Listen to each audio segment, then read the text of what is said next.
Hello, I'm Dr. Lokesh Veerappa. I'm a consultant orthopedic surgeon and a sports medicine arthroscopy specialist at Manipal Hospital's HAL Airport Road, Bangalore. Today, I'll be talking about shoulder dislocation and Bankart's repair.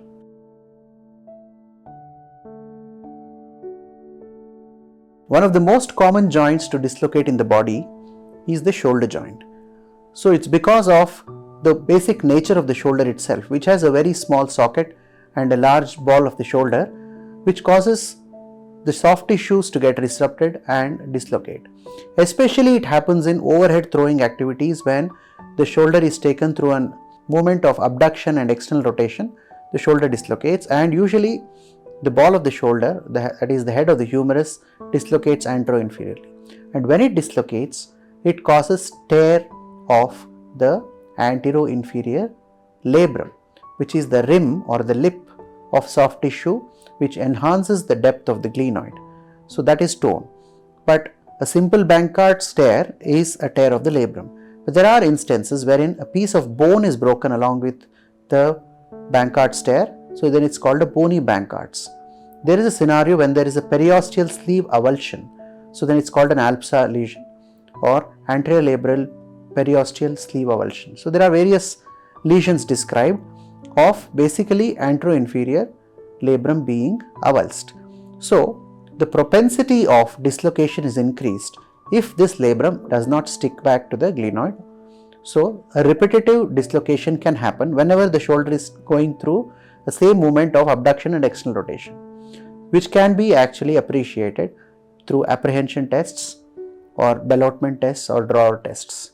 So once we actually confirm and the patient is having these symptoms, so the next course of action is to do an arthroscopic Bankart's repair. So what do we do in arthroscopic Bankart's repair is we use fiber optic instruments to actually see inside of the shoulder joint and fix the torn tissue. So we use posterior portal as the viewing portal, and we use two portals in the rotator interval, superior and inferior, to maneuver the labrum, the capsule, whichever needs to be maneuvered, to fix it back onto the host glenoid. The procedure involves usage of anchors. Anchors are like these pegs which has threads in them, which would help us stick the labrum or the soft tissue back onto the bone. So we have various varieties of anchors like all suture anchors, peak anchors, bioabsorbable anchors, double-loaded anchors, knotless anchors. The whole purpose of all these things is have some variability and the freedom of maneuverability and fixation of the anteroinferior labrum.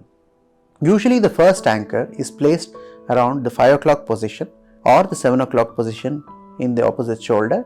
Before we place the anchor, what we do is we actually elevate the labrum. If it is stuck onto the medial aspect of the glenoid and it's displaced, we elevate it and freshen up the bone underneath the anteroinferior part of the glenoid so that the labrum can be stuck back onto the glenoid. And then we place the anchor at the 5 o'clock position, and with that we actually elevate the capsule and the labrum onto the glenoid, and we use a knot pusher to tie down knots. Usually the knot is tied away from the glenoid, and once that is done, we use a couple of more anchors to stitch the whole of the anterior inferior glenoid back into the glenoid surface and create anterior bump. The gap through which the shoulder used to dislocate is obliterated. So this is what is a Bankart's procedure. It is a simple arthroscopic procedures, and the advantage is once we do an arthroscopic procedure, there is not much limitation of movement at all, and the shoulder can be taken through the entire range of movement comfortably, and the patient can return to sports within about 6 months of time.